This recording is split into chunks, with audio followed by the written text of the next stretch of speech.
Olha, basicamente todas as pessoas podem fazer o jejum espiritual. A gente tem algumas restrições. A gente não aceita menores de 14 anos, pessoas que não tenham ainda se desenvolvido pelo menos 80% do que é um organismo adulto.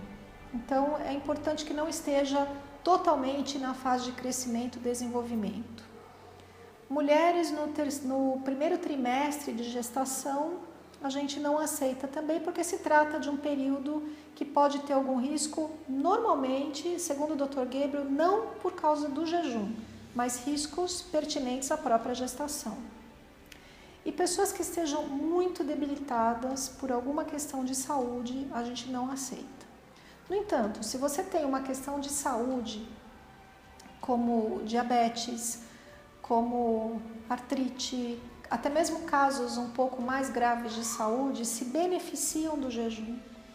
Porque se a pessoa tem uma medicação de uso contínuo que ela realmente necessita, ela passa pelo médico do Tree of Life do Brasil e o médico vai decidir se esse remédio vai ser continuado durante o jejum ou se ele vai ser interrompido por alguma razão. E juntos as pessoas tomam essa decisão. Então, normalmente o corpo vai ter esse tempo que ele vai estar totalmente dedicado ao processo de desintoxicação e também ao próprio processo de cura. Né? O corpo vai utilizar os seus próprios recursos para o processo de cura.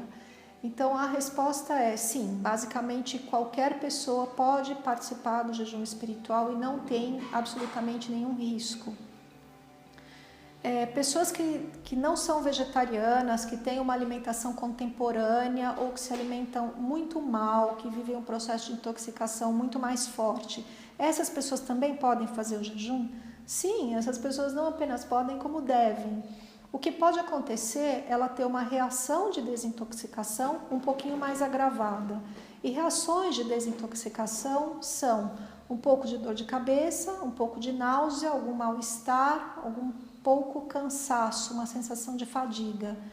Essas sensações são absolutamente normais durante o jejum, porque o corpo, como eu expliquei anteriormente, ele vai se voltar para a célula, tirar da célula aquilo que a célula não necessita, jogar na corrente sanguínea.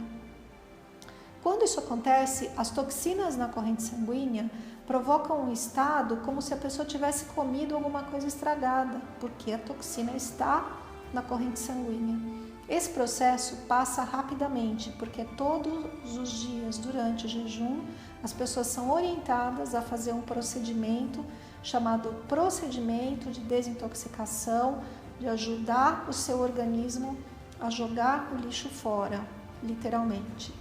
O jejum também provoca uma situação onde o organismo vai consumir as células que estão doentes ou realmente, definitivamente, acabar, decompor células mortas.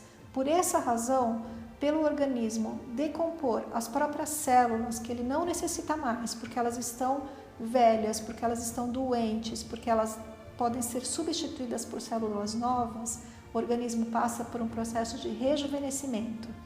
Todas as pessoas, após uma semana de jejum, sentem-se mais conectadas consigo mesma, mais capazes de meditar, de tomar decisões e, o que é mais bacana de ver, uma melhor imagem no espelho, alguns quilos a menos e uma sensação de rejuvenescimento. Shalom.